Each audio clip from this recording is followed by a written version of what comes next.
So in this lesson, we're going to take a little bit of time going over the user interface of Maya. In my opinion, one of the hardest things about learning a new application is just learning where all the buttons are and the procedures of how to use it. So in this lesson, we'll start breaking down the user interface one area at a time.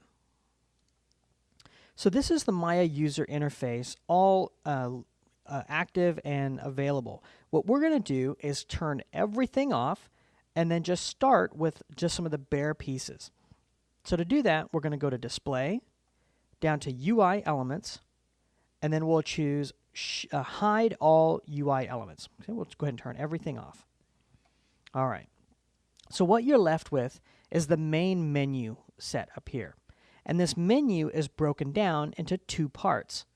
From the word File all the way through the word Assets, that's one main set of menu options that will never change, no matter what module you are in, as well as the word Help.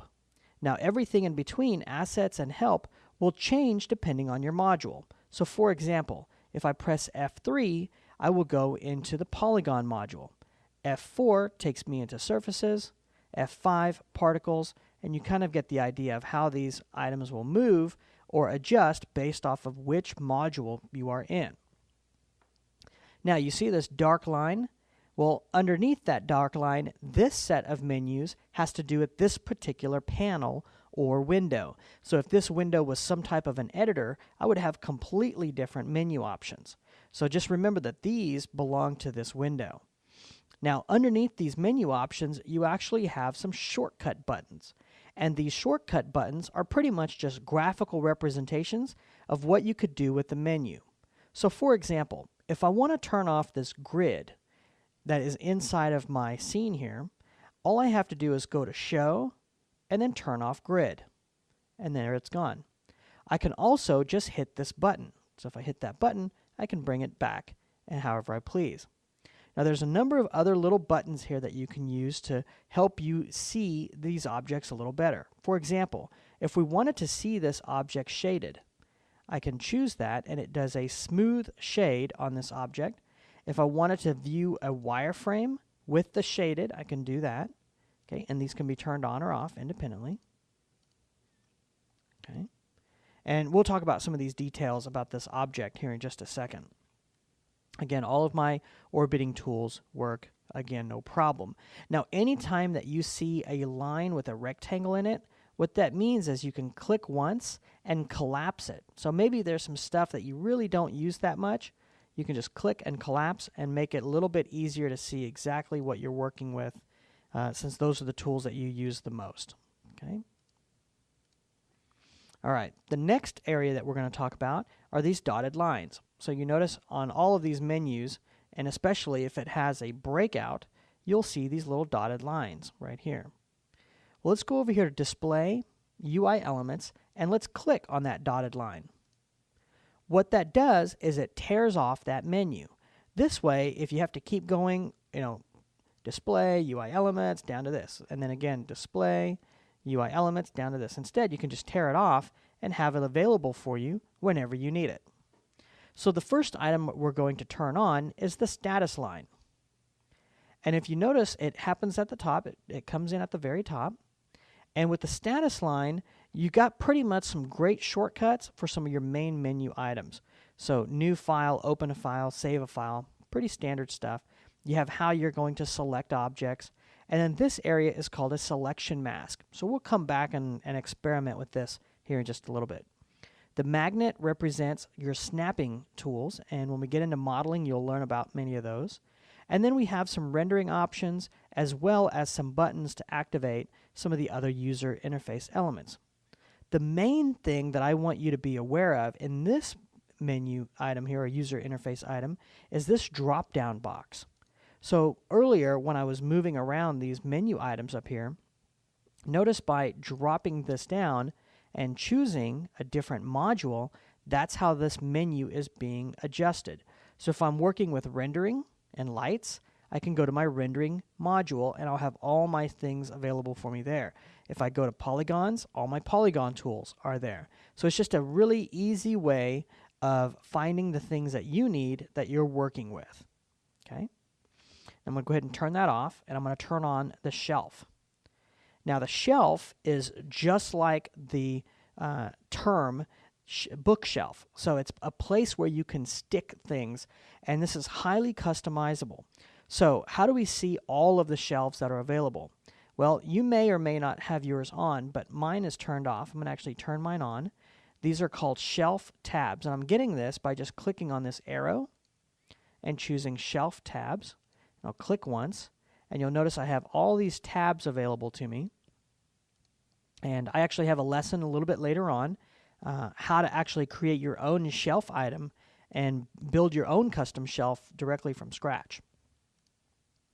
Now for me, I need a little extra space. So what I do is I turn off the shelf tabs, and then if I want to change shelves, I just use this little icon right here, which I click, and I can just choose subDs, or I can choose animation. This is just a fast and easy way to move around the user interface.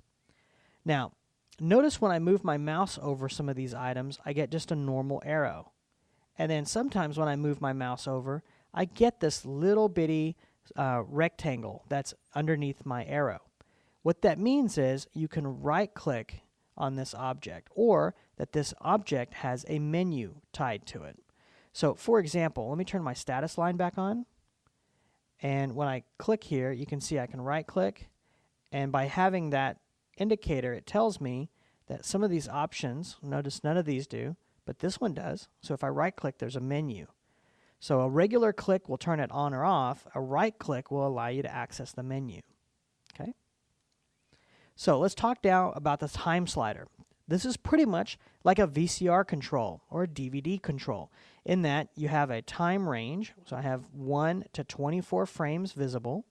This tells you what frame you're on. So if I put it on frame 14, it says 14. If I want to go to frame 20, I can type in 20 and hit enter, and I will jump to 20. So it's pretty standard stuff. Again, you can right click on this menu. So anytime you see that icon, you can see it right here how it changes. It means you can right click. Okay, you have rewind all the way to the beginning, rewind to one frame. You have one that says go back one keyframe, go forward in time, reverse time, and then the forward options of those as well. So when we get into animation, we're going to be using this area quite a bit.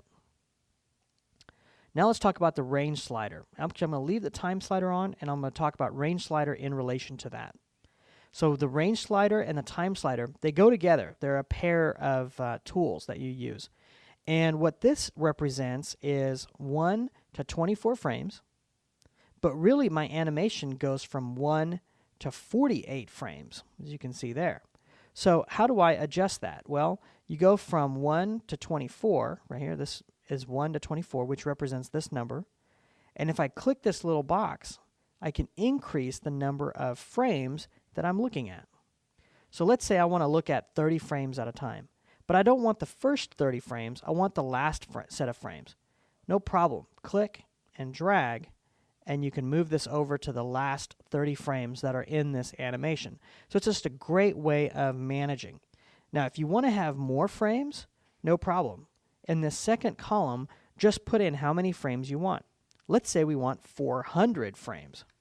We'll hit enter, and now I can click and drag this all the way up to 400 or anywhere in between, and that's how we can manage. Now, we have some animation layer tools here and character set tools. We won't get into those in this course, but we do have actual courses for that. This last button is an auto key, and I'm not for sure if we'll get into auto key or not. It's not a great tool for beginners to use because it will key things without you explicitly telling it that you want it to be keyed. This last option here, I'm going to go ahead and click it, is a preferences window. And anytime you want to adjust the way the user interface looks or how the application behaves by default, you can come into the preferences and start adjusting things. So things like under UI elements, maybe like right now I only have 2 things on. Maybe we want to go ahead and turn things on or off and then save it. So next time we come in, that's what we get. I'll just hit cancel. Okay. Now let's go ahead and turn those off. At the bottom, you also have something called a command line.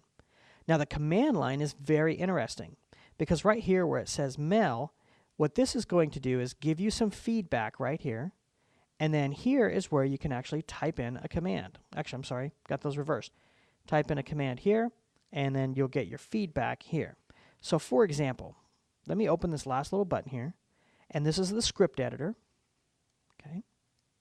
And you can see everything that I've been doing, it's been recording for me. So if I select this object, it says select in relation NURBS Torus 1. Now watch what happens. If I just come down here and I type in select space NURBS Torus 1 and I hit enter, it has now selected that object for me. So pretty cool. Now let's go ahead and turn that off and let's jump into the help line. Now the help line is really cool because what you get is some visual feedback of what these tools do and how you use tools. So for example, I have my select tool. It says select an object. Click. Done. If I come up here to shelf, it says toggle the shelf on and off. So it's just a great way of getting some feedback on what you're trying to do. Oftentimes you may be using a tool and the tool has 3 or 4 steps involved. Well, the help line will tell you what step 1 is, step 2, and how to complete the operation. Let's go ahead and turn on the toolbox. Now, you're going to use the toolbox quite a bit, and until you've learned the shortcut keys for these tools, you're going to pretty much come over here and activate these quite a bit. So these are some basic tools that I'll go over here in just a little while. Underneath here, we have some different preset windows. Now, what do I mean by that? Well, let me just close this for a second and say, okay, right now we are in perspective. But what if I want to see 4 views? So a top, a front, a side, and perspective. Well, that's what this button can do. So click once, and now I have a 4-view split. Let's say I'm doing some animation. Well, I can take a look at my object and the animation editor or the graph editor together. Okay, that may be important. Or if I'm doing some rendering, I want to look at the hypergraph as well as a perspective. Okay, so we'll let this load up. There we go. So maybe this is the kind of work that we're doing, and we want to have all of these types of things available to us in the user interface. So that's what these are great for. They're great shortcut keys that you can customize and build your own, which is pretty neat. So I'll go ahead and go back to single perspective. Okay, so again, if you want to access more, you can just click here, and you have all kinds of really cool editors that you can access and start working with. Okay, let's go ahead and tear this back off. And you only have a few more left, and then I'm going to wrap this lesson up. The next one is the attribute editor and the channel box layer editor. These two go hand in hand. So when we get into a lesson on how to update and edit your objects using these panels, I'll show you what those do. But right now, just know that they live on this side. So your display, render, and animation layers lives here. You have your channel box up here where you can make these basic edits to your objects. Okay, transforms and things like that. And then you have the attribute editor. Let me go ahead and fire that up, which is a much more comprehensive list. One way that you can remember what's in the channel box is typically anything that's animatable that you flagged as, hey, I'd like to animate this, that's where this stuff lives. Every single attribute lives in the attribute editor. Okay, so this is like a highly detailed view of everything, and the channel box is like a brief view. Now the last option I want to show you is the tool settings. Go ahead and activate that. Now the tool settings, what's interesting about this is based on whatever tool you have active. It may have a whole bunch of options. So for me, like just the select tool to go in here and select objects has all of these different settings that I can do to help me make better selections. Okay. So over here on your tabs, you can see tool settings. You can choose attribute editor. You can choose channel box, layer editor. Those are all there. I'm going to go ahead and show all of the user interface, and you can see it's a full screen. There's a lot going on. Now, one of the things that I think is really cool is, let's say you don't want this here. You can actually pick it up, okay, and put it wherever you want. Let's see if we can get this moved like to here. Let's see if we can maybe get it at the top here. Well, and I think this is one of the cool features. Let's see if we can get it stuck. There we go. We got that stuck over there. We can get the channel box docked over here. That's kind of cool. We don't need the attribute editor. We don't need the toolbox.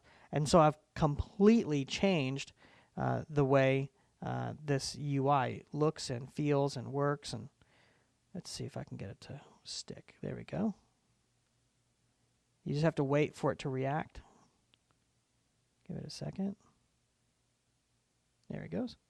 And so you can really redo the UI however you want. Now, this is going to be difficult to create training if I change up my entire UI and then ask you to follow along with me. So to prevent that, I'm actually going to restore all of the UI elements and go back. And I'm going to go ahead and reset all of my preferences for this, and that way I can get everything back to normal. Okay, so we can just go over here to Window, Settings, and Preferences. Okay, and under my UI elements, I'm going to go in and pretty much restore all of my default settings. Okay, and then we'll slowly start to get all this kind of moved back into the correct position that I want. And you can see here I can either restore my panels or save them out, and I won't save them out. Okay, so I'll go ahead and do that, and I'll see you in the next lesson.